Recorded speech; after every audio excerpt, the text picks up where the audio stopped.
Hey, I'd like to welcome you to another episode of Mission Matters.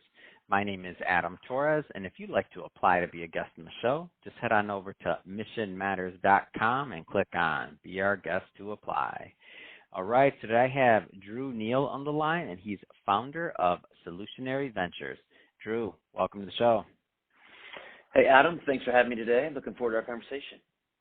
All right, Drew. So excited about today's conversation. So we will be talking, of course, about Solutionary Ventures and diving into your background as well. And really, the topic, you're helping people scale their businesses. That's a big topic on this show because why? A lot of business owners, a lot of entrepreneurs, a lot of executives listen in. So excited to get your input on this. But before we do that, we'll start this episode the way that we start them all with our Mission Matters Minute. So, Drew, we at Mission Matters, we amplify stories for entrepreneurs, executives, and experts. That's our mission. Drew, what mission matters to you? Yeah, well, Solutionary Ventures is committed to dignifying people with value by reimagining culture and bringing that into the corporate workspace so that we can have much more sustainable models through human-centered design and really understanding that healthy culture is really going to transform the world. And we believe that our products and services, our founders, leadership, if you will, should be aligned with values that are going to dignify the whole world with value. And so we're committed to really supporting, inspiring, but also architecting and building with founders and organizations that are impact-oriented, that understand their why and want to have real sustainable results, not just for their user, but also for their human capital, all their stakeholders, if you will. And so it's an honor to kind of bring a fresh perspective and help people to architect from the inside out products and services that can be beneficial to everyone around them. Awesome. I love bringing mission-based and mission-centered entrepreneurs on the line to share their mission, the reason behind it, and really what they're doing out there in the marketplace to make it better. So great having you on. And I guess just to get us kicked off, so how did you get on this path really to wanting to not just found this company, but to maximize human potential? Like, where did all this start for you?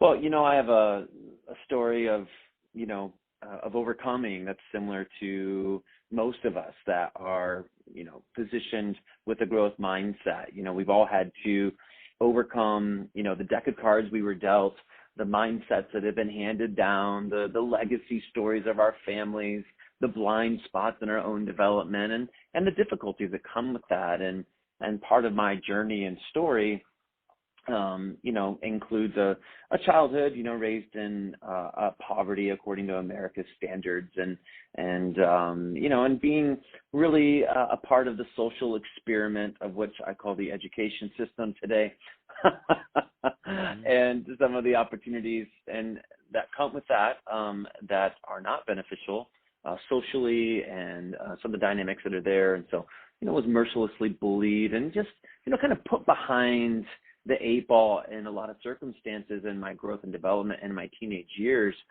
And I had to make some really, really powerful choices about understanding how I would relate to the world. And ultimately, as I began my career, I began to realize that this process is something that everyone is on. Everyone can relate to the fact that you don't get to choose everything about your circumstances, when you are in your growth and in your development, but you can choose to how you respond. You can be responsible for yourself in the process. And so as I began to work in the workforce, I had to learn how to apply myself in that way and grew very rapidly in those environments because of my drive to want to not just succeed from a performance standpoint, but understand how I related with the whole, because ultimately a lot of the environments I'd been in said I didn't relate. I was kind of square peg in a round hole. And so I began to understand that there was an architecture, there was a pattern, there was a rhythm, there was a reason why humans behaved the way that they did. And then if I could understand that architecture, that I could build that same architecture in a way that would be beneficial for everyone. So I had an early start in my 20s in the nonprofit world, did a lot of humanitarian work, and and just opened up, work in over 20 nations. And ultimately, my consultancy started with nonprofits in my 20s, helping them to understand how to be sustainable and to get greater buy-in from donors and a bunch of different things. And so as I began to cut my teeth, I began to realize there was a lot of value to bring in the marketplace when it came to valuing humans and understanding that this isn't just about, the end user. This isn't just about our investors. This actually is about every single person impacted, which includes our workforce.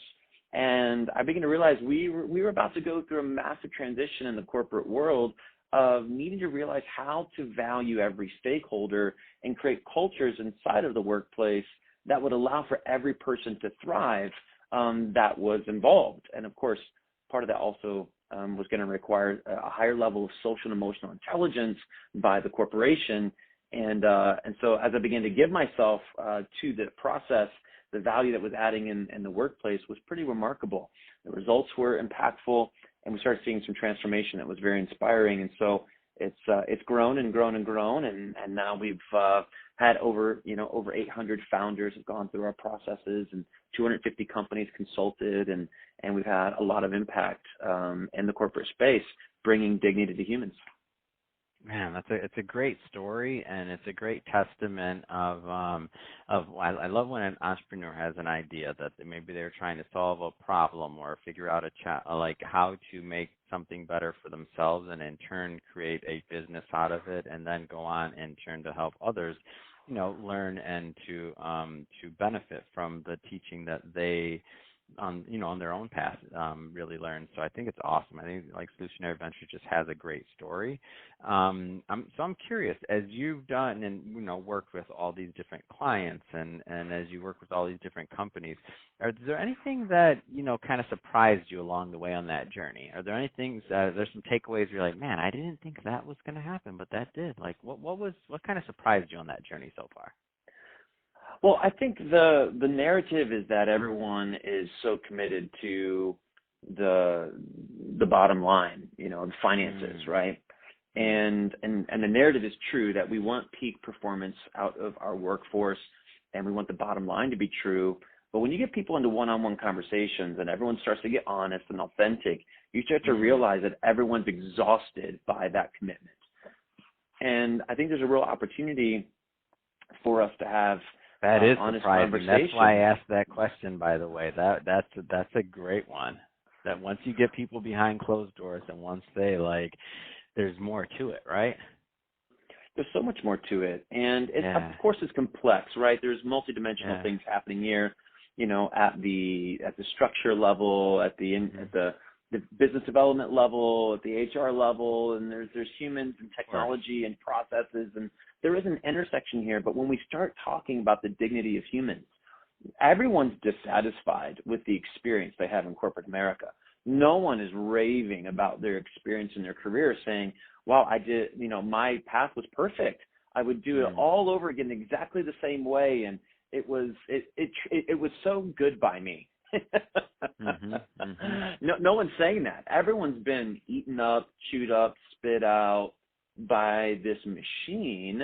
And, there's a whole generation coming into the workforce right now that they will not give themselves to that process. And they are introducing core values that are going to require companies to re-engineer their culture, to re-engineer their why, and to become much more human-centered in their approach, in their processes, in their products, in their services. And executives got to make some really, really hard decisions right now about how they're going to engage so that they can sustain the workforce through this massive transition. And so it's very interesting times. That is interesting. So as we go into, so for context for everybody that is listening to this, we're recording this in, mid-December 2022. As we go into, 2023, past the pandemic, things are open, like we're finally getting some type of normalcy, in my opinion. What are some of the things that should be on the minds of some of the executives and business owners that are listening to this today? Well, I think we can no longer chalk up social and emotional intelligence as the responsibility of our HR departments. There is a demand on executive leadership right now to be able to offer a dignifying human experience to every person that we sit at a table with, sit across the desk from us. And this is no longer a department's responsibility. This is a human responsibility. This is a leadership responsibility. And it really requires us to assess who we're hiring, what skill sets they have, who we're promoting into these leadership positions, because ultimately, technology, it used to be that technology was the hard thing to acquire, and it was the competitive edge, or may say it was capital was the competitive edge previously. And if you had a lot of money, well, there's tons of money now, and there's tons of technology now. It's not disproportionately setting people apart as it did previously. And I really believe the new competitive edge in the market is your team, and it's the culture of which they operate in.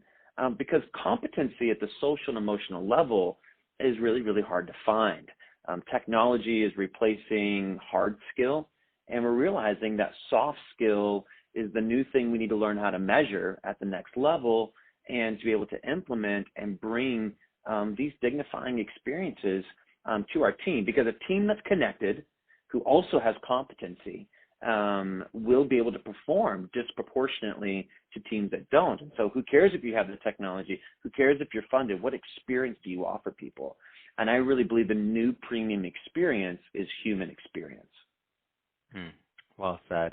Well, Drew, I know we just hit the tip of the iceberg on your content and also what you have to offer and what you're doing for clients, but we're about out of time for this particular episode. But I want my audience to be able to follow up and not just follow your journey, follow your content, and to connect with you and your team.